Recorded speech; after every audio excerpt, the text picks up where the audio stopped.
The morning sun on Kepler 4042b cast strange purple shadows across the metallic buildings of Haven Station.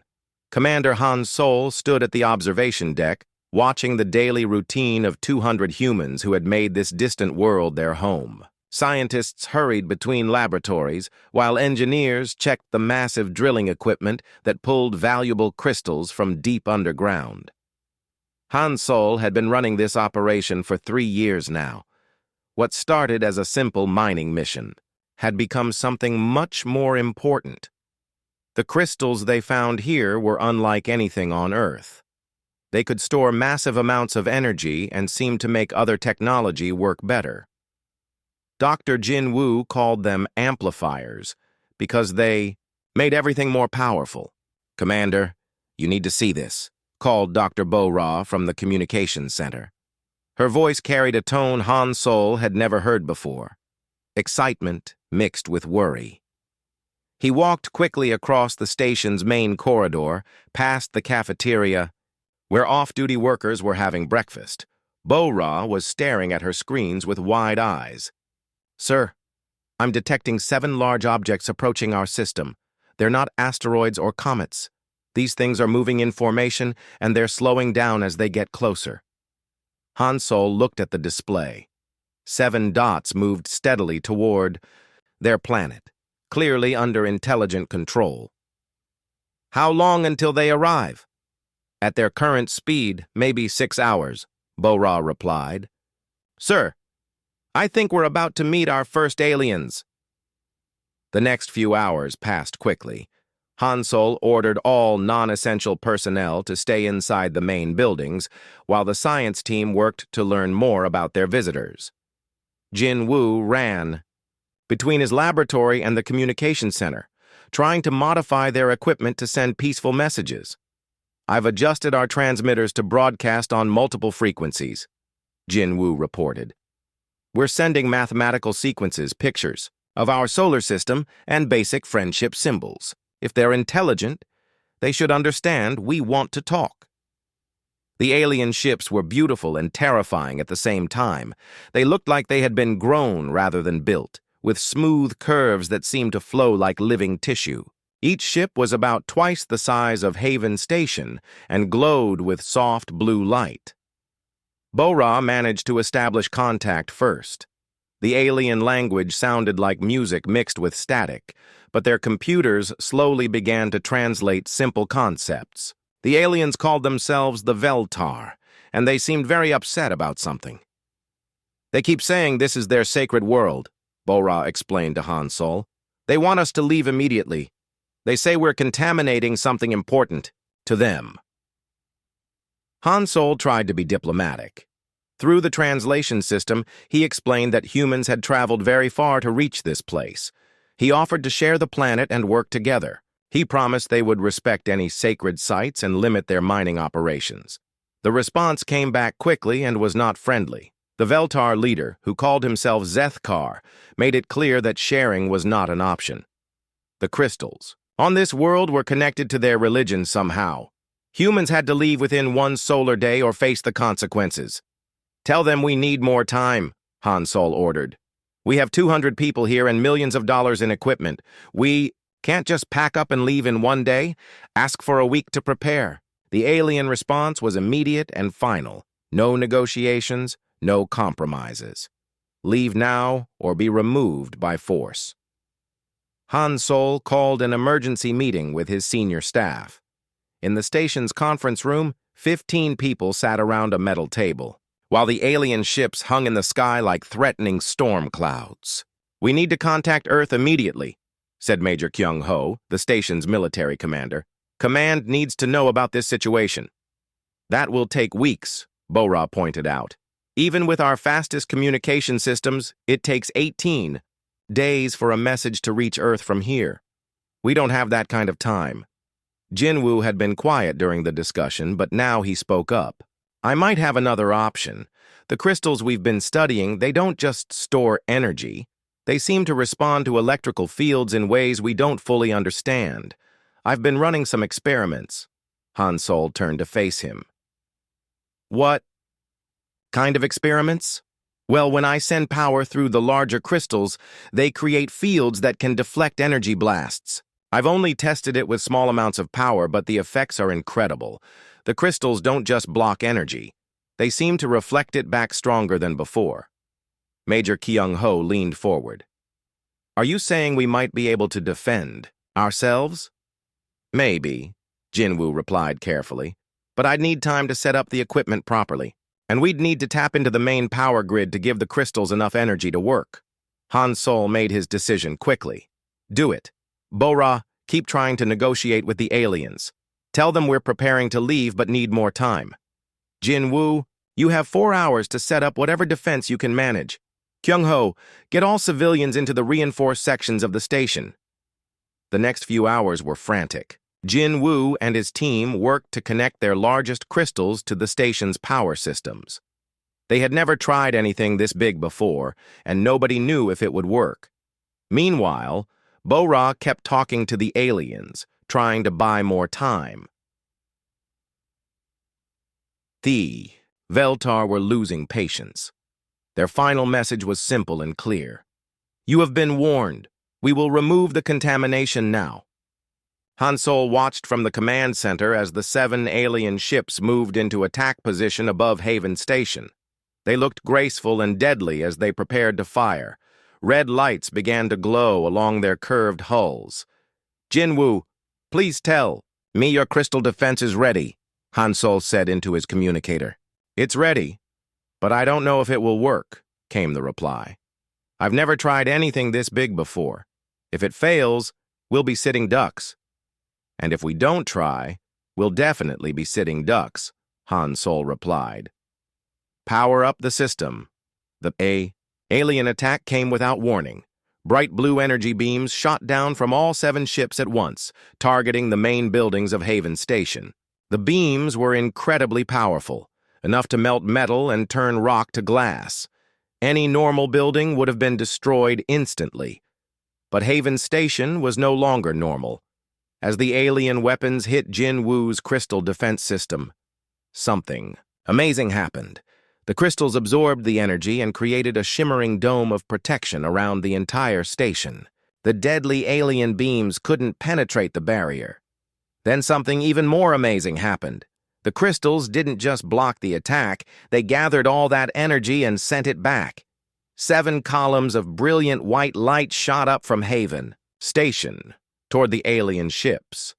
The reflected energy was 3 times stronger than the original attack.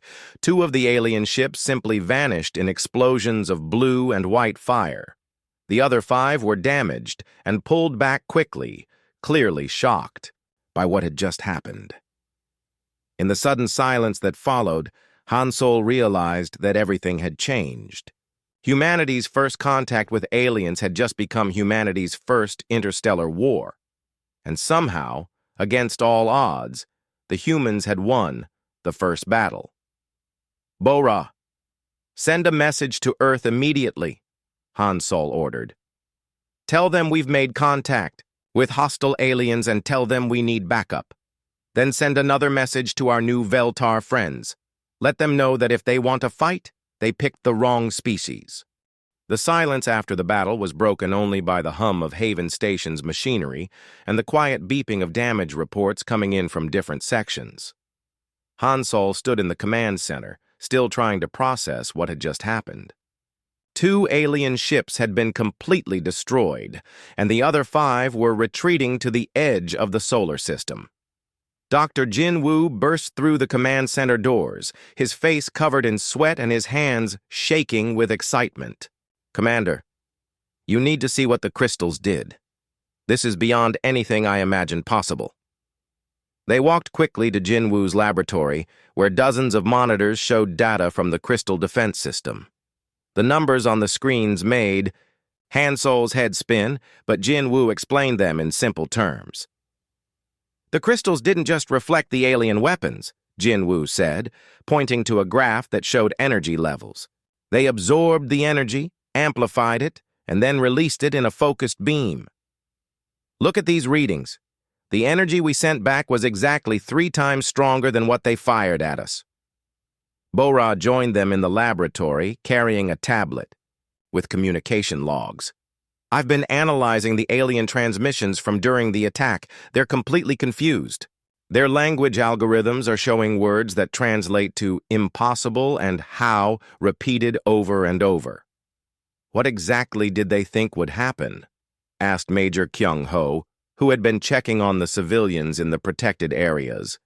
Based on their behavior, I think they expected us to either run away or be destroyed quickly, Bora replied. Their attack pattern was designed to cause maximum fear and damage. When species see that kind of power, they usually surrender immediately. Jin-woo was still studying his readings.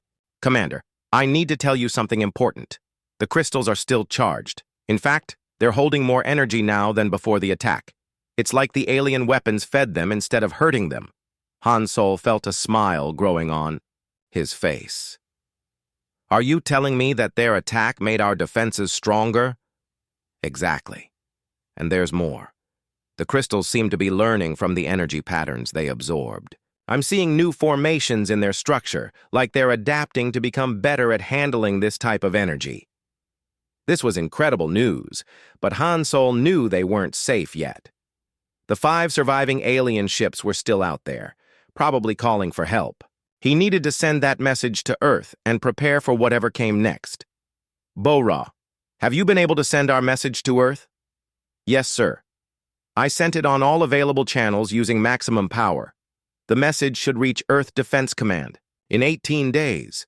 I also sent technical data about the crystals and recordings of the alien attack. Good.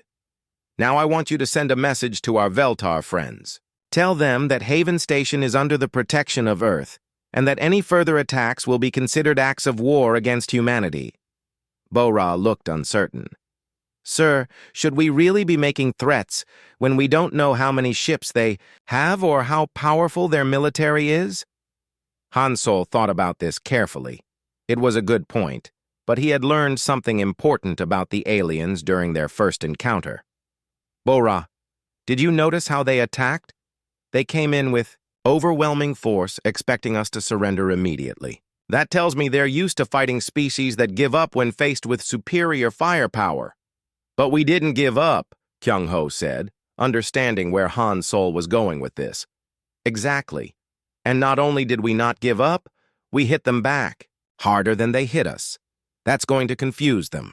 They need time to figure out what kind of species they're dealing with, and we're going to use that time to our advantage. Jin-woo had been working at his computer while they talked. Commander, I have an idea. What if we don't just wait for them to attack again? The crystal network we built is more powerful now than it was before. I think we can expand it. What do you mean? The crystals we used for the defense system were just the ones we had already mined and processed, but this planet has crystal formations all over it. If we can connect to the natural deposits, we might be able to create a defense network that covers the entire planet. The idea was ambitious, but Han Sol could see the potential. How long would something like that take? With our current equipment, maybe 2 weeks. But if we modify the mining robots to work on the crystal network instead of just collecting crystals, we could do it in 5 days. Do it, Han Sol decided.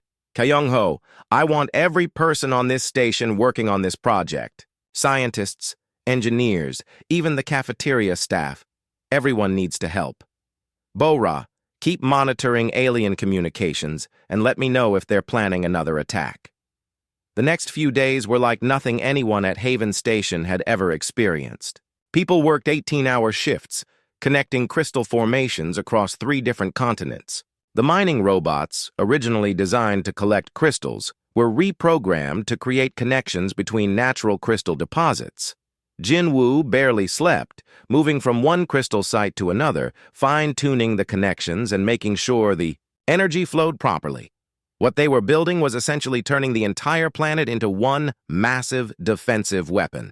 The network is more complex than I expected, Jin-woo reported during one of their daily briefings.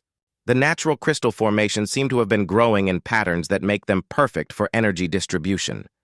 It's almost like the planet was designed for this kind of system. Bora had more news about the aliens.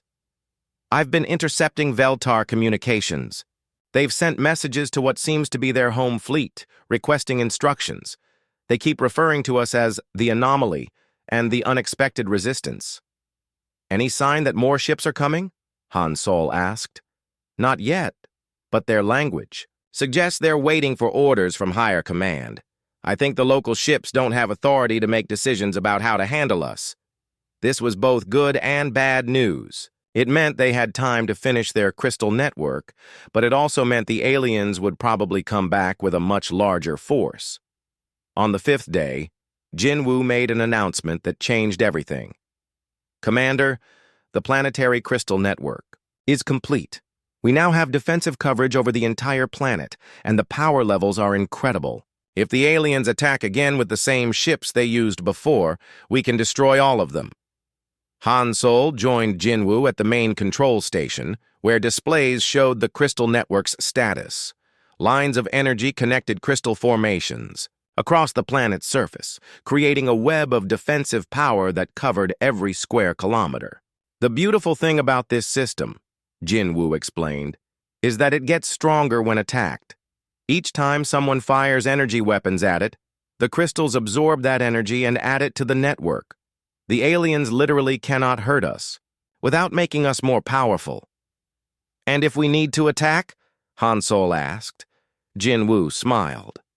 The network can focus all of the planet's stored energy into a single beam. Based on my calculations, we could destroy ships in orbit or even target objects several light minutes away. This planet has become the most heavily defended location in human space. That evening, Bo-Ra detected new activity on the alien communication channels. Commander, the Veltar ships are moving again. They're taking positions for another attack. Han Sol felt calm and confident in a way he hadn't since the aliens first arrived. Let them come. This time we're ready. But as he watched the alien ships approach Haven Station again, Han Sol had no idea that their first victory had already changed the course of human history. The message Bo-Ra had sent to Earth 18 days ago was about to arrive at Earth Defense. Command and humanity's response would be something the galaxy had never seen before. General Dong Hyun was drinking his morning coffee in his office at Earth Defense Command when the priority alert started screaming. After 30 years of military service, he had never heard that particular alarm before. It meant only one thing: first contact with hostile aliens. The message from Haven Station played on every screen in the command center. Han Sol's voice was calm but urgent as he described the attack and the incredible defense that had saved his people. The technical data that followed made Dong Hyun's staff gasp in amazement. "Sir," said Colonel Tae-min, the head of strategic planning, "if these readings are accurate, the aliens attacked with enough firepower to destroy a small city. And somehow our people not only survived, but destroyed 2 of their ships." Dong Hyun studied the data carefully. The energy levels were enormous, but what impressed him most was how quickly the humans at Haven Station had adapted. From first contact to successful defense in less than 6 hours. That was exactly the kind of thinking that made humans dangerous. "Activate Protocol 7, Dong Hyun ordered. "All departments, all projects, maximum priority.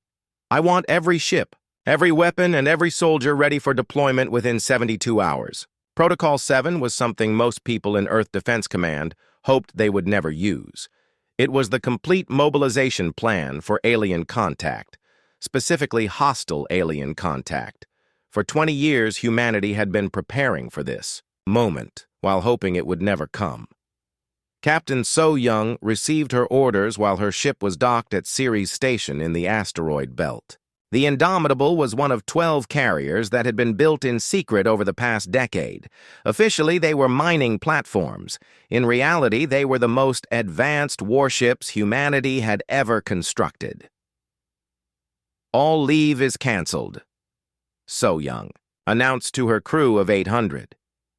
"We're going to war, and we're going to win." The Indomitable was designed specifically for fighting enemies with unknown capabilities.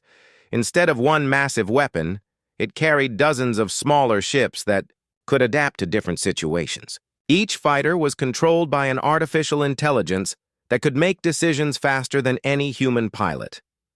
But So Young's ship was just the beginning. All across the solar system, hidden military bases began revealing themselves. Asteroid. Mining stations opened up to release fleets of combat ships. Research facilities that claimed to study space rocks suddenly showed their true purpose as weapons testing centers. Myran, head of Earth's intelligence division, was responsible for what might be the most important part of the operation. While the military prepared for battle, she was preparing for psychological warfare. The aliens made a critical mistake, Myran explained to her team of analysts. They showed us their weapons and tactics before they knew what kind of species they were fighting. Now we know how they think, but they don't know how we think. Her first move was to broadcast humanity's response across every alien communication frequency they had identified. The message was simple but terrifying in its implications. This is Earth Intelligence Command, the unprovoked attack on Haven. Station has been recorded and analyzed. Any further aggression against human colonies will result in complete retaliation. Earth's children do not forgive, and we do not forget. But the real psychological warfare was in what the message didn't say. Myran made sure the aliens would detect the massive fleet movements throughout the solar system. She wanted them to know that the humans had been prepared for this possibility. The key to fighting an unknown enemy, Myran told her staff, is to make them fight on your terms instead of their terms. They expected to find helpless civilians. Instead, they found a defended colony that hit back harder than they could hit. Now, they'll find out that attacking one human colony means fighting all of humanity. The fleet that began moving toward Kepler 442b was unlike anything that had ever left the solar system. 12 heavy carriers, each loaded with fighter squadrons and orbital bombardment weapons. 40 destroyer-class ships designed for high-speed attacks. And something that no alien species had ever encountered before. Ships specifically built to capture and reverse-engineer alien technology. Commander Park Jung-soo led the technical analysis team aboard the research vessel Discovery.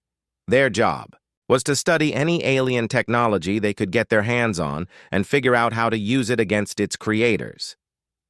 We have one major advantage, Jung-soo explained to his team as they prepared to leave Earth orbit.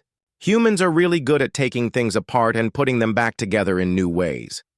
We're going to show these aliens what happens when you give humans access to your technology.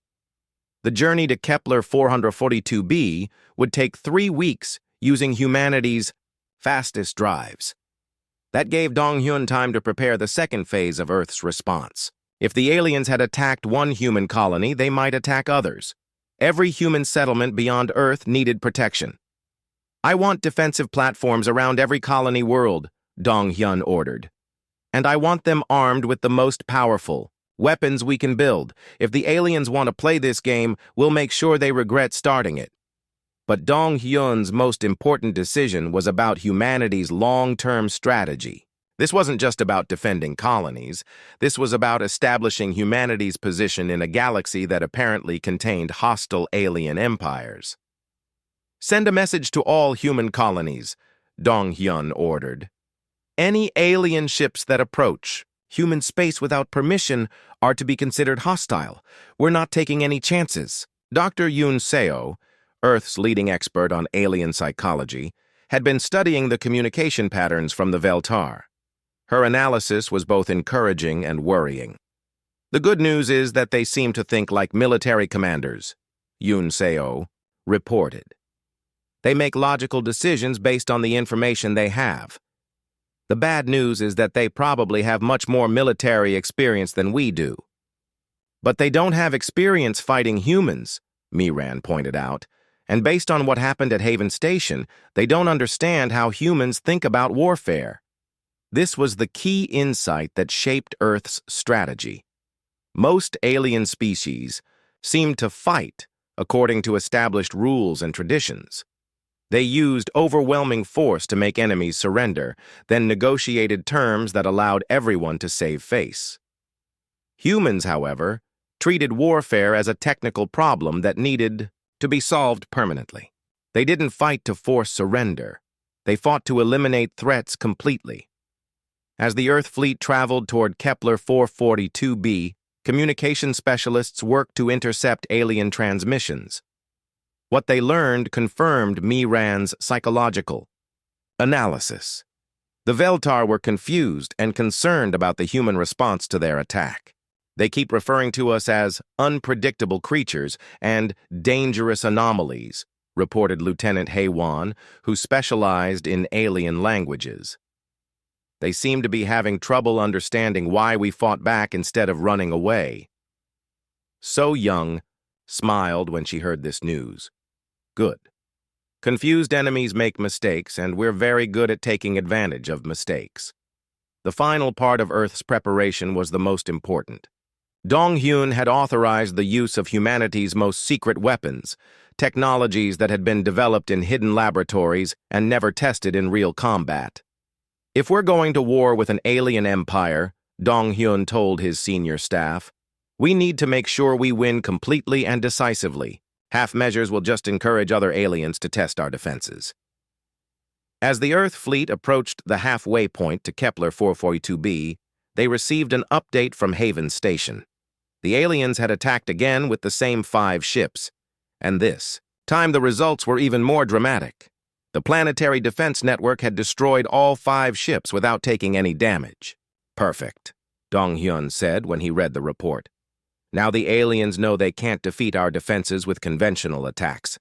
They'll either give up or bring a much larger fleet. Either way, we'll be ready for them.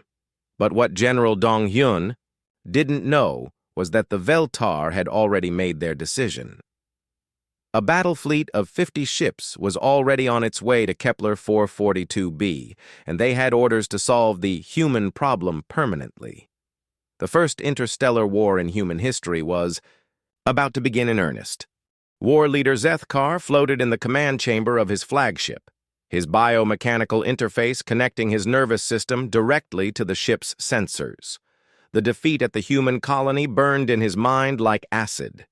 In 300 years of conquest, the Veltar had never encountered anything like what had happened at Haven Station. The journey back to the fleet command station took 5 solar cycles, during which Zethkar reviewed the battle recordings thousands of times. The humans had not just defended themselves, they had turned the Veltar's own weapons against them with greater force. Such technology should not exist among primitive species. High Commander Mordak received Zethkar's report with the dismissive arrogance that had served the Veltar Empire well across 17 conquered star systems. The Veltar had ruled local space for over 2,000 years, and no species had ever successfully resisted their expansion for long. You are telling the Grand Council that 7 ships were defeated by a single colony of primitives? Mordak's voice carried the harmonic frequencies that indicated extreme displeasure. This is either cowardice or incompetence. Zethkar's biomechanical implants flared with controlled anger, but he maintained proper protocol. High Commander, I submit the complete sensor records for analysis. The humans possess defensive technology that converts energy attacks into amplified counterattacks. This is not a capability we have encountered before. The Grand Council chamber was a massive sphere suspended in zero gravity, with 12 high commanders floating at equal distances from each other. Each commanded fleets that could destroy entire solar systems, and together they had never faced a military challenge they could not overcome. Show us these recordings, commanded High Commander Velmoth, the eldest of the council. We will determine if this threat requires special consideration. The holographic display filled the center of the chamber with perfect recreations of the battle. The council watched as Veltar energy weapons struck the human colony, only to be reflected back with devastating effect. 2 ships died in brilliant explosions that registered energy levels beyond standard defensive capabilities. Curious, admitted High Commander Zerkoth, who specialized in technological analysis. The human defense system appears to violate several fundamental laws of energy conservation. How do primitive creatures develop such advanced capabilities? They do not, Mordak declared firmly. This is obviously some form of illusion or deception. Primitive species do not develop technology superior to Veltar engineering. It is impossible. But Zethkar had fought in that battle, had felt his ships die under human weapons. High Commander, with respect, our sensors do not record illusions. The energy signatures were real, and our ships were destroyed by weapons they should not possess.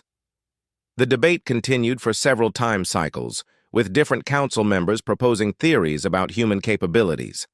Some suggested the humans had discovered ancient alien technology. Others believed they had formed an alliance with a more advanced species. A few even considered the possibility that human technology was actually superior to Veltar systems. High Commander Mordak rejected all such theories. The Veltar Empire has conquered 17 star systems and absorbed the knowledge of hundreds of species. No primitive colony possesses the capability to resist our fleets. This incident represents either equipment failure or tactical error, nothing more. "Then you propose we ignore the human threat?" asked High Commander Ithavar, who commanded the Empire's intelligence networks. "I propose we eliminate it properly," Mordak replied. "The local fleet was insufficient for the task. We will dispatch a full battle fleet with orders to cleanse the contamination completely. 50 ships should be adequate to destroy any illusions these creatures have created." Zethkar tried once more to make the Council understand what they faced. "High Commander, the humans did not behave like other species we have conquered. They did not attempt to flee or negotiate. They adapted their technology and fought back immediately. This suggests a fundamental difference in their approach to warfare. All species fight when cornered," Mordak dismissed. "The difference is that most species surrender when they realize the futility of resistance. These humans will learn the same lesson when faced with overwhelming force." The decision was made with the casual arrogance that had characterized Veltar expansion for millennia. Fleet Commander Thugak would lead 50 ships to the human system with orders to destroy all human presence and claim the crystal-rich world for the Empire. The operation was expected to take no more than 1 solar cycle. But while the Veltar Council debated and planned, they made a critical error in understanding their enemy. The humans were not just defending a single colony, they were preparing for total war. Thugak received his orders with the confidence of a warrior who had never known defeat. His fleet represented more firepower than most species could imagine, let alone resist. 50 ships, each capable of destroying cities, supported by weapons that could crack planetary crusts and melt atmospheric shields. "The humans will see our fleet and surrender immediately," Thugak told his sub-commanders during their final briefing. "No rational species would attempt to fight such overwhelming force. We will offer them the standard terms: immediate evacuation in exchange for quick death rather than slow extermination." The Veltar had perfected this approach over centuries of conquest. Arrive with overwhelming force, demonstrate the futility of resistance, accept surrender, and integrate any useful survivors into the Empire's slave populations. It was efficient, predictable, and had never failed. Sub-Commander Kethral, who had served under Zethkar during the first encounter, tried to raise concerns about human unpredictability. "Commander, the initial reports suggest these humans do not respond to threats in the expected manner. Perhaps we should consider alternative approaches." "There are no alternative approaches to dealing with inferior species," Thugak replied firmly. "They submit or they die. These humans will choose submission when they understand the consequences of defiance." The Veltar fleet that departed for human space was one of the largest military forces ever assembled for a single operation. 50 ships arranged in perfect formation, their biomechanical hulls gleaming with the power of weapons that could sterilize worlds. Thugak was certain that no species could look upon such force and choose to fight. But as the fleet traveled toward Kepler Fortnaskorqb, intercepted human communications began revealing information that should have worried the Veltar commanders. The humans were not evacuating their colony. Instead, they seemed to be reinforcing it and preparing for battle. The humans are broadcasting mathematical sequences and energy signatures, reported the fleet's intelligence officer. They appear to be studying our approach and analyzing our ship configurations. Thugak was puzzled, but not concerned. Perhaps they are attempting to demonstrate their intelligence in hopes of earning better treatment as slaves. It matters little. Our weapons will destroy any defenses they attempt to construct. The Veltar had made the same mistake that had cost them 7 ships in the first encounter. They assumed that all species thought about warfare the same way. The Veltar did, as a demonstration of power designed to force surrender. They could not conceive of species that viewed warfare as a technical problem requiring complete solutions. As Thugak's fleet approached the human system, long-range sensors detected something unexpected. The planet itself was glowing with energy signatures that registered beyond normal defensive capabilities.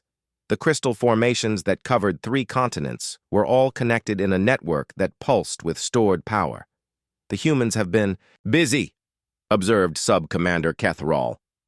Those energy readings suggest a planetary defense system of considerable sophistication. Impressive for primitives, Thugak admitted, but ultimately irrelevant. No planetary defense can withstand the concentrated firepower of 50 ships. We will simply overwhelm their systems with sustained bombardment. But what Thugak didn't realize was that the humans had spent weeks studying Veltar technology from the wreckage of the first battle. They understood how Veltar weapons worked, how Veltar ships were powered, and most importantly, how Veltar tactics operated. Thus, human colony was no longer just defended.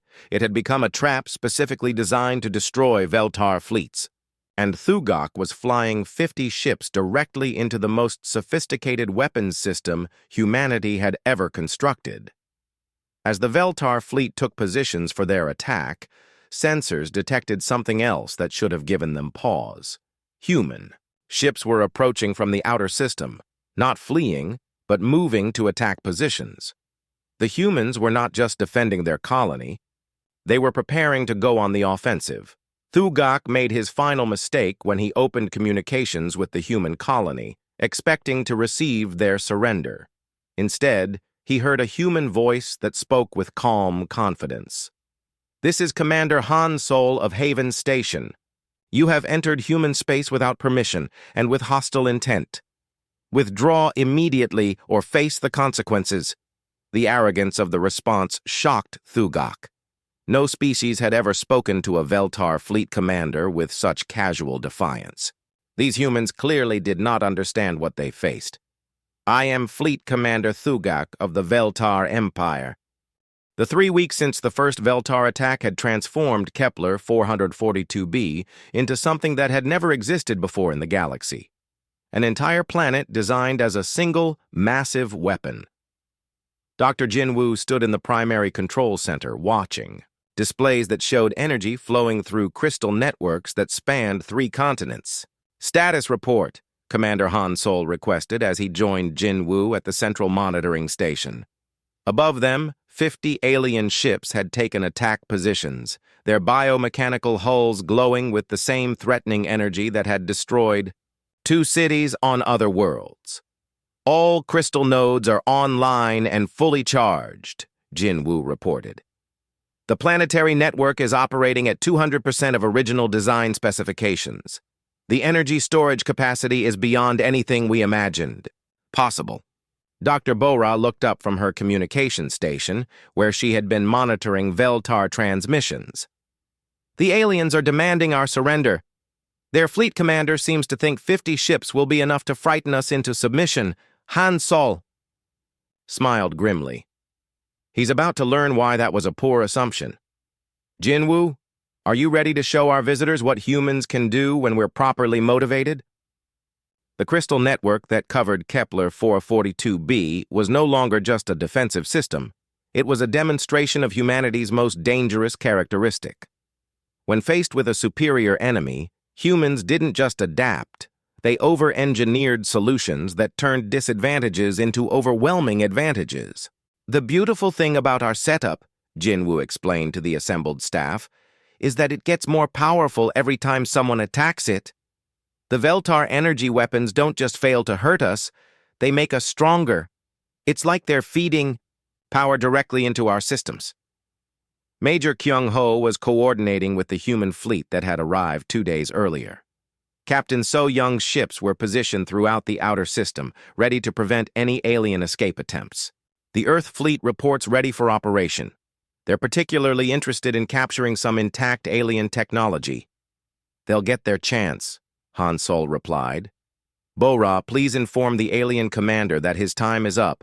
Tell him that any attack on this colony will be considered an act of war against all humanity, and that we respond to acts of war with permanent solutions. The Veltar response was immediate and predictable.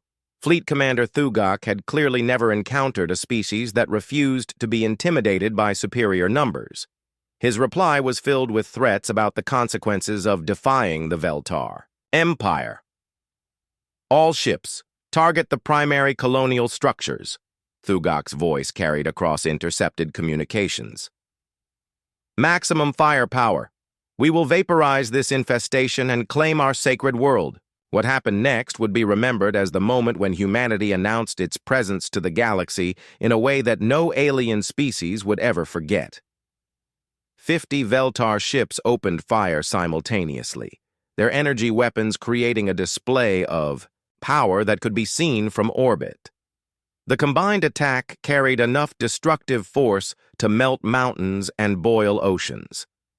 Any normal planetary defense system would have been overwhelmed in seconds. But Kepler 442b was no longer a normal planet. As the alien energy beams struck the crystal network, something magnificent and terrifying occurred. The crystals didn't just absorb the attack, they consumed it, converted it, and amplified it beyond all reasonable expectations. Jinwoo watched his displays in amazement as energy levels spiked to readings he had never seen before. The network is holding perfectly. Energy absorption is at maximum efficiency, preparing to return fire. The planetary response was unlike anything that had ever been witnessed in galactic warfare. Instead of multiple defensive weapons, the entire planet functioned as a single massive cannon. Every crystal formation, every energy conduit, every power storage system focused into one incredible release of concentrated destruction. A column of pure white energy erupted from the planet's surface, reaching toward the alien fleet with the power of a captured star. The beam was 3 kilometers wide and carried the combined energy of 50 alien weapons, multiplied by the crystal network's amplification factor. The result was instantaneous and absolute. 25 Veltar ships simply ceased to exist, vaporized so completely that not even debris remained. The other 25 were heavily damaged, their biomechanical hulls cracked and their weapon systems overloaded. Target the damaged ships. For capture, Han Sol ordered. I want intact alien technology for our engineers to study. But the crystal network wasn't finished.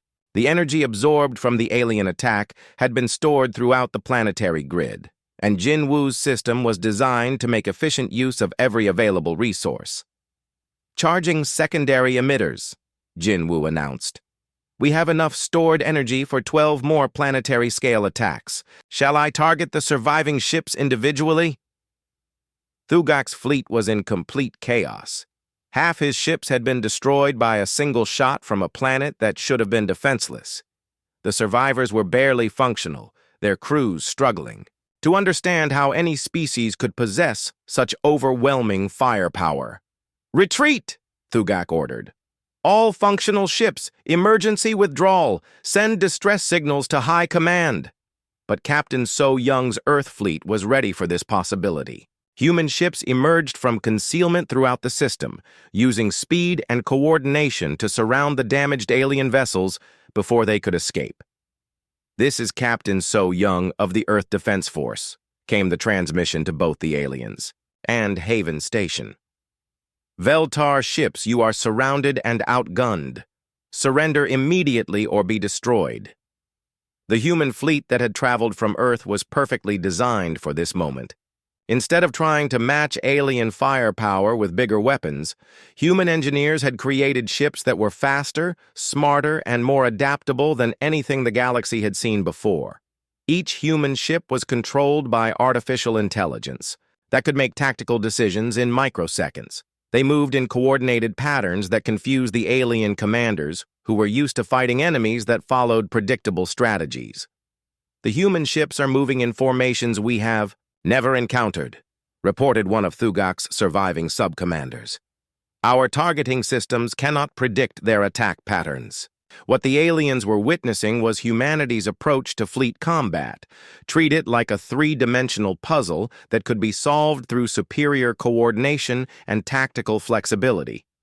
While alien fleets fought like individual ships working together, human fleets fought like a single organism with dozens of limbs. "Surrender," So Young repeated. "You have 10 seconds to power down weapons and prepare for boarding." Thugak faced an impossible choice. His fleet was destroyed, his ships were damaged, and he was surrounded by enemies who had demonstrated technological capabilities that shouldn't exist. But surrendering to primitives would bring dishonor that would last for generations. "Never," Thugak transmitted. "The Veltar Empire does not surrender to inferior species." "Wrong answer," So Young replied calmly. The human attack was swift and precise. Instead of destroying the remaining alien ships, human weapons targeted specific systems, engines, weapons, communication arrays. Within minutes, the surviving Veltar vessels were completely disabled but intact. "Boarding parties away," So Young ordered. "I want every piece of alien technology cataloged and analyzed, and I want prisoners for interrogation." Down on the planet's surface, Han Sol was coordinating with Jinwoo to prepare for whatever came next. The crystal network was still charged with enormous amounts of energy, ready to repel any future attacks. "How long can we maintain this level of readiness?" Han Sol asked. "Indefinitely," Jinwoo replied with satisfaction. "The crystals don't lose stored energy over time. If anything, they seem to become more efficient as they adapt to different energy types. We could fight off attacks for years without losing power." Bo-Ra had been monitoring communications from the captured alien ships. "Commander, the aliens are sending distress signals toward what appears to be their home territory. They're reporting that human technology is beyond analysis and requesting immediate reinforcement." "Good," Han Sol said. "Let them send for help. The more ships they bring, the more technology we'll capture, and the stronger our crystal network will become." What had started as a simple mining colony had become the most heavily defended position in known space. But more importantly, humanity had sent a message to any species watching these events. Attacking humans was not just dangerous, it was counterproductive. "Send a message to Earth Command," Han Sol ordered.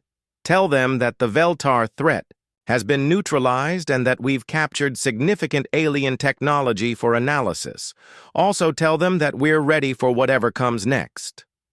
As the human fleet began transporting captured alien equipment back to Earth, nobody realized that they had just won the most important battle in human history. The galaxy was about to learn that humanity's children were not just another species to be conquered or ignored. They were the species that turned every attack into an opportunity, every challenge into an advantage, and every enemy into a source of new technology and tactical knowledge. The age of human expansion was about to begin. Captain So Young stood on the bridge of the Indomitable, watching her tactical officers coordinate the most complex space battle humanity had ever fought. The Veltar survivors were putting up fierce resistance even in their damaged state, but they were learning a harsh lesson about human warfare principles. "Enemy ship attempting to break through Sector 7, reported Lieutenant Commander Hai Jin from the tactical station. "Shall I order the squadron to intercept?" "Negative," So Young replied calmly. "Let the AI handle it. I want to see how our systems perform against alien evasion tactics." What the Veltar commanders couldn't understand was that they weren't fighting human pilots. They were fighting artificial intelligences that had been programmed with every piece of tactical knowledge humanity had developed over centuries of warfare. Each AI could process thousands of variables simultaneously and adapt to new situations faster than any biological brain. The human ships moved through space like a school of fish, each vessel responding instantly to changes in the tactical situation. When one Veltar ship tried to escape, 3 human ships would be in position to block its path before it had traveled a kilometer. When aliens attempted to concentrate fire on a single target, human formations would shift to distribute incoming attacks across multiple shields. "This is incredible," reported Commander Park Jung-soo from the research vessel Discovery. "The alien ships are using propulsion systems that integrate biological and mechanical components. Their hull materials are self-repairing to some extent. We need intact samples for our laboratories." So Young had been expecting this request. "Boarding teams are standing by. Target the least damaged enemy ship and prepare for capture operations." The boarding action that followed demonstrated another aspect of human military doctrine that confused alien commanders. Instead of trying to destroy enemy ships, humans were actively trying to capture them intact. This violated most species' understanding of proper warfare. Thugak, commanding the last functional Veltar ship, watched in disbelief as human soldiers cut through his hull and began systematically capturing sections of his vessel. "They fight to capture rather than kill," he transmitted to his remaining crews. "What manner of species treats warfare as acquisition rather than destruction?" The answer would have horrified him. Humans treated warfare as a learning experience. Every battle was an opportunity to study enemy technology, tactics, and psychology. The goal wasn't just to win, it was to become stronger for the next fight. Human. "Boarding parties have reached the Alien Command Center," reported Major Kyung-ho, who was coordinating marine operations from Haven Station. "They're downloading alien databases and capturing key personnel for interrogation." So Young nodded with satisfaction. "Excellent. What's the status on the other ships?" 7 alien vessels captured intact, 12 disabled and ready for salvage operations. The remaining ships have surrendered and are powering down their weapons systems. The speed and efficiency of the human victory was unprecedented in galactic warfare. What should have been a battle lasting several days had been resolved in less than 4 hours. The Veltar fleet that was supposed to cleanse the human contamination had instead become a source of invaluable intelligence and technology. Dr. Jinwoo was coordinating with the Earth fleet to analyze captured alien equipment. "Captain So Young, the alien power systems are fascinating. They use biological components that can repair themselves and adapt to damage. If we can integrate this technology with our crystal amplification systems, we'll have ships that become more powerful as they fight." "How long will that take?" So Young asked. "With the equipment we have here, maybe 6 months. But if we send samples back to Earth's research facilities, they could have prototypes ready in weeks." Meanwhile, Miran's intelligence teams were beginning to interrogate captured Veltar personnel. What they learned was both encouraging and concerning. "The aliens are part of a much larger empire," Miran reported during a conference call with both So Young and Han Sol. "They've conquered 17 star systems over the past 2,000 years. But here's the interesting part. They've never encountered resistance like ours." "What do you mean?" Han Sol asked. "Most species they fight either surrender immediately when faced with superior force, or they fight using conventional tactics that the Veltar can predict and counter. We're the first species they've encountered that treats warfare as an engineering problem." This insight was crucial for understanding humanity's strategic situation. The Veltar Empire was vast and powerful, but it was also predictable. They had become accustomed to fighting enemies who followed established patterns of behavior. "The captured alien commander, Thugak, keeps asking why we don't follow proper warfare protocols," Miran continued. "Apparently, most galactic civilizations have agreed upon rules about how wars should be fought. Things like giving enemies time to surrender, fighting ship to ship rather than using planetary weapons, and treating captured technology as war, trophies, rather than research materials. So Young laughed. And humans never agreed to those rules because nobody told us they existed. Exactly. We're fighting a total war while they're trying to fight a limited engagement. It's like bringing a chainsaw to a sword fight. The psychological impact of the human victory was spreading throughout Veltar space faster than their ships could travel. The few aliens who had escaped the battle were spreading stories about humans that bordered on the impossible.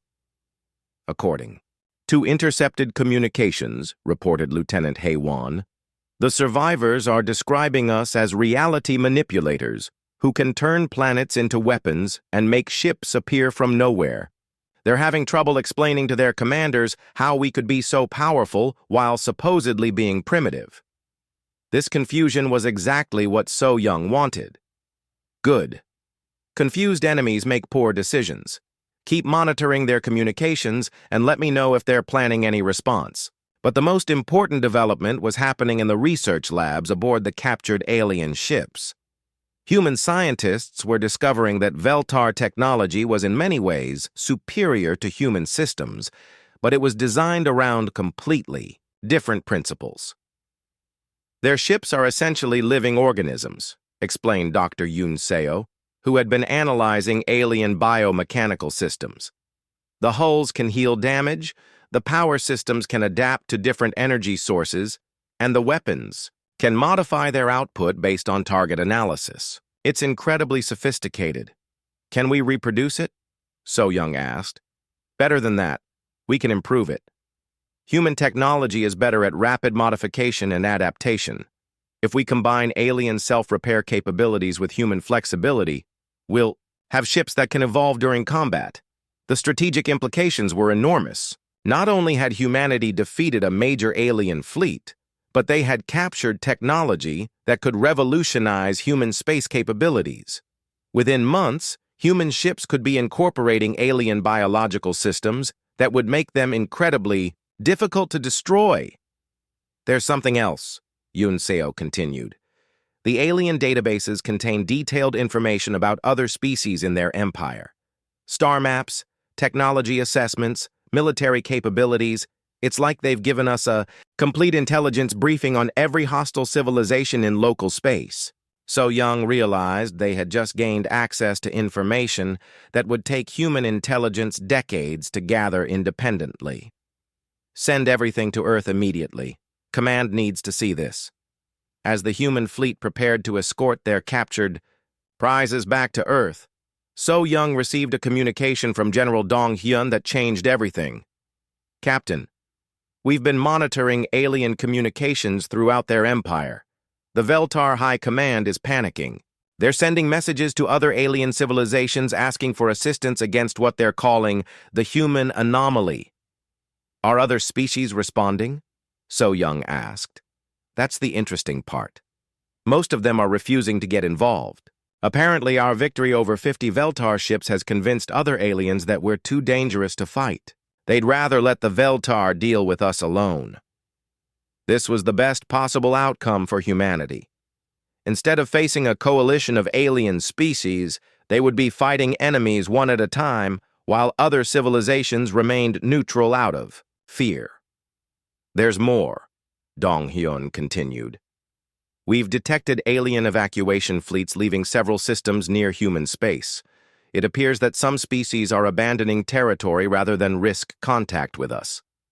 The transformation was remarkable. In less than a month, humanity had gone from being unknown primitives to being considered the most dangerous species in local space. The psychological warfare component of their strategy was working perfectly. What are our orders? So Young asked. Secure all captured alien technology and return to Earth for analysis. But, Captain, be prepared for immediate redeployment. Intelligence suggests the Veltar are planning something desperate, and we need to be ready to respond. As the human fleet began its journey back to Earth, So Young reflected on how completely The strategic situation had changed. The aliens had expected to find defenseless humans who would flee at the first sign of superior force. Instead, they had discovered a species that treated every challenge as an opportunity to become more dangerous. Fleet Commander Thugok limped through space in one of only 3 ships that had managed to escape the disaster at Kepler 442b.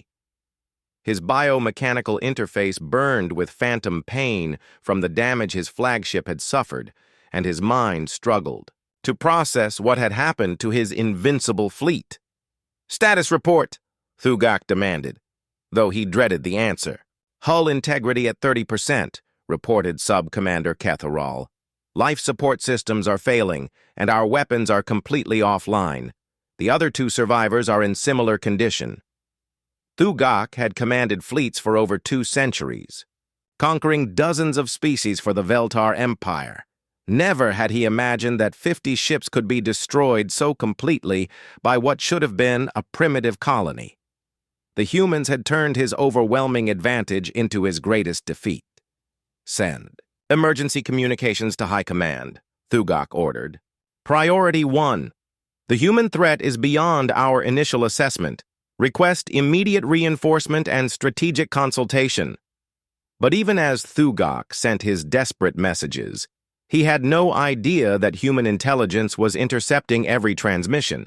Miran's teams had cracked Veltar communication protocols during the battle, and now they could monitor alien military communications throughout their empire. "We're tracking 3 damaged Veltar ships heading toward their home territory," Miran reported to General Dong Hyun from her intelligence center on Earth. "They're requesting massive reinforcements and describing human capabilities as impossible and reality-defying." Dong Hyun studied the intelligence reports with satisfaction. "Excellent. Panic is exactly what we want. Are they leading us to their main bases?" "Better than that. They're broadcasting detailed coordinates and fleet positions in their distress calls. We now have complete intelligence on Veltar military infrastructure across 4 star systems." This was the intelligence breakthrough that Dong Hyun had been hoping for. Instead of spending years mapping alien territory and military capabilities, the Veltar were providing that information directly in their panicked communications. "Prepare Strike Fleet Alpha for immediate deployment," Dong Hyun ordered. "We're going to follow those ships home and settle this threat permanently." Captain So-young received her new orders while still escorting captured alien technology back to Earth. Her fleet was being reinforced with ships incorporating the first human-alien hybrid systems, vessels that combined human tactical flexibility with Veltar biomechanical self-repair capabilities. "The new ships are incredible," reported Commander Jung-soo from the research vessel Discovery. "Human engineers have integrated alien hull technology with our crystal amplification systems. These ships can literally evolve during combat, adapting their systems to counter whatever weapons are used against them." The fleet that departed Earth's space was unlike anything that had ever been constructed. 30 ships that represented the peak of human military engineering, enhanced with captured alien technology and powered by crystal systems that grew stronger with each battle. Dr. Bora, who had been studying Veltar psychology and culture, provided crucial insights for the upcoming campaign. The aliens operate on principles of honor and hierarchical command. They expect warfare to follow established patterns: challenge, response, victory, or defeat. They don't understand our concept of total warfare. "What do you mean by total warfare?" asked Lieutenant Commander He-jin. "We don't just fight to win battles," Bora explained. "We fight to eliminate threats completely. The Veltar expect us to defeat their fleets and then negotiate terms. They can't conceive of an enemy that would pursue them to their home systems and dismantle their entire military infrastructure." This psychological blindness was exactly what So-young planned to exploit. The human fleet wasn't just going to defeat Veltar ships. They were going to hunt down every alien military installation and make it impossible for the Veltar to threaten human space again. "Track the fleeing alien ships," So-young ordered. "But don't intercept them yet. Let them lead us to their bases. Then we'll strike everything at once." The pursuit through hyperspace took 2 weeks, during which human intelligence teams mapped every Veltar military installation the fleeing ships contacted. What they discovered was both encouraging and sobering. The Veltar Empire controls military bases in 12 star systems, Miran reported. But their forces are spread thin. They're used to fighting wars against single species, not dealing with an enemy that can strike multiple targets simultaneously. General Dong Hyun was coordinating the largest military operation in human history from Earth Defense Command. We're going to hit all their major installations at the same time. I want them to understand that attacking humans means facing total retaliation. The human strategy was elegant in its simplicity. Instead of fighting a series of separate battles, they would use their superior coordination and communication to attack the entire Veltar military infrastructure simultaneously. No alien commander would be able to respond effectively to threats appearing in a dozen systems at once. Thugak finally reached the main Veltar military base at Morthek Prime, where High Commander Mordak waited with growing impatience. The sight of 3 barely functional ships arriving instead of a victorious fleet sent shockwaves through the Veltar High Command. "Explain this disaster," Mordak demanded as Thugak was brought before the emergency council session. "The humans possess technology that defies known physics," Thugak reported. "They turned an entire planet into a weapons system that destroyed 25 ships with a single shot. Their fleet uses tactics we have never encountered, coordinated by artificial minds that think faster than any biological intelligence." High Commander Zerkoth analyzed the sensor recordings that Thugak had managed to preserve. "These energy readings are impossible. No species should be able to amplify energy attacks by factors of 3 to 1. How do primitive creatures develop such capabilities?" "They are not primitive," Thugak insisted. "They have been preparing for galactic warfare while allowing us to believe they were helpless. Everything about their response suggests long-term planning and technological preparation, but the Veltar Council was finding it difficult to accept that their empire faced a genuine threat. For 2,000 years, they had been the dominant military force in local space. The idea that a single species could challenge their supremacy seemed impossible. "We will mobilize the reserve fleets," Mordak decided. 200 ships should be sufficient to destroy any human defenses and establish proper order. Thugak tried once more to make them understand. "High Commander, they want us to send more ships. Every attack makes their crystal systems stronger. They're not just defending, they're learning from every engagement and becoming more dangerous." "Impossible," Mordak declared. "No species becomes stronger by being attacked. We will crush this human anomaly and resume normal expansion operations." But while the Veltar Council debated and planned, human strike fleets were already positioning themselves throughout Veltar space. So Young's advanced ships had been joined by additional fleets using even more sophisticated human-alien hybrid technology. "All fleets report ready," So Young transmitted to Earth Command. "We have visual confirmation on 12 major Veltar installations, awaiting authorization for simultaneous strike." The authorization came from General Dong Hyun himself. "All fleets, you are cleared for Operation Total Response. Destroy every Veltar military installation simultaneously. Show them what happens when someone attacks Earth's children." What followed was the most coordinated military strike in galactic history. 12 human fleets attacked 12 Veltar installations at exactly the same moment, using weapons and tactics that the aliens had never encountered before. At Morthek Prime, High Commander Mordak was still planning his response to the human threat when alarm signals began screaming throughout the command center. Human ships had appeared throughout the system, their hybrid hulls shimmering with biomechanical adaptation. "Systems! Impossible," Mordak breathed as he watched human weapons systematically destroy orbital defense platforms that had protected Veltar space for centuries. "How can they be in all our systems simultaneously?" The answer was human tactical doctrine at its finest. While the Veltar thought in terms of individual battles and sequential campaigns, humans planned in terms of simultaneous operations across multiple theaters. They didn't just fight wars, they orchestrated them. "Sir," reported Thugak from his damaged ship, "human forces are attacking all our major installations. They're not trying to capture territory, they're systematically destroying our ability to wage war." As Veltar military bases burned throughout their empire, alien commanders finally began to understand what kind of enemy they faced. Humans didn't fight to prove their superiority or expand their territory. They fought to eliminate threats permanently and completely. The age of Veltar dominance was ending, and humanity was just beginning to show the galaxy what Earth's children could accomplish when properly motivated. The hunters had become the hunted, and the hunt was nearly over.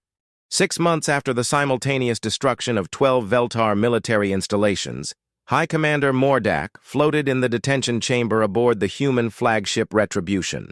The biomechanical interfaces that had once connected him to the vast Veltar fleet network hung dark and lifeless, severed when his empire's final stronghold fell to human forces.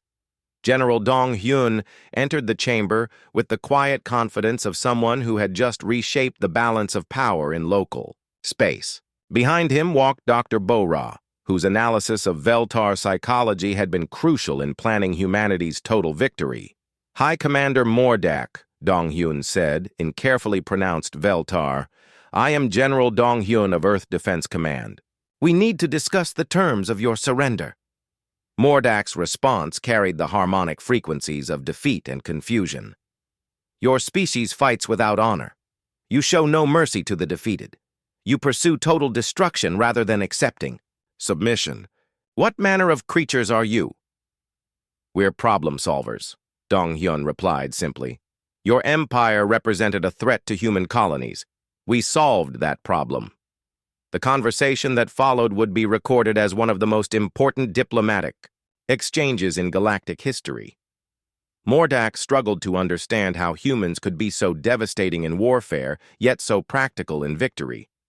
"You could have destroyed our remaining populations," Mordak pointed out. "Why do you offer integration instead of extermination?" Bo-Ra answered this question. "Because dead enemies can't contribute to society. But former enemies can become productive citizens. Humans don't fight for dominance, we fight for security. Once you're no longer a threat, you become a potential resource." This concept was revolutionary to Veltar thinking. Most galactic civilizations followed patterns of conquest and subjugation, creating hierarchies of rulers and slaves. Humans offered something unprecedented: the opportunity for defeated enemies to earn equal status through cooperation and contribution. Throughout the former Veltar Empire, similar conversations were taking place. Commander Han Sol, now promoted to colonial governor of the Kepler 442b system, was overseeing the integration of Veltar civilians into human society. "The interesting thing about our former enemies," Han Sol reported during a conference call with Earth Command, "is that they're actually quite adaptable once you remove their military hierarchy. Veltar engineers are proving excellent at maintaining biomechanical systems, and their scientists have unique perspectives on energy manipulation. Dr. Jin Wu, whose crystal technology had made the human victory possible, was now working with former Veltar researchers to develop even more advanced systems. The combination of human innovation and Veltar biological engineering is producing incredible results. We're creating technologies that neither species could develop alone." The transformation of the former Veltar Empire into human-allied territory had effects that rippled throughout local space. Other alien civilizations were carefully studying what had happened and drawing their own conclusions about humanity's capabilities. Captain So Young, now commanding the expanded Earth Defense Fleet, regularly received communications from alien species that had previously ignored human space. "We're getting diplomatic requests from 12 different civilizations," she reported. "Everyone wants to establish formal relations with Earth." Miran's intelligence analysis of these diplomatic overtures revealed the psychological impact of humanity's victory. "They're not approaching us as equals," she explained. "They're approaching us as the new dominant power in local space.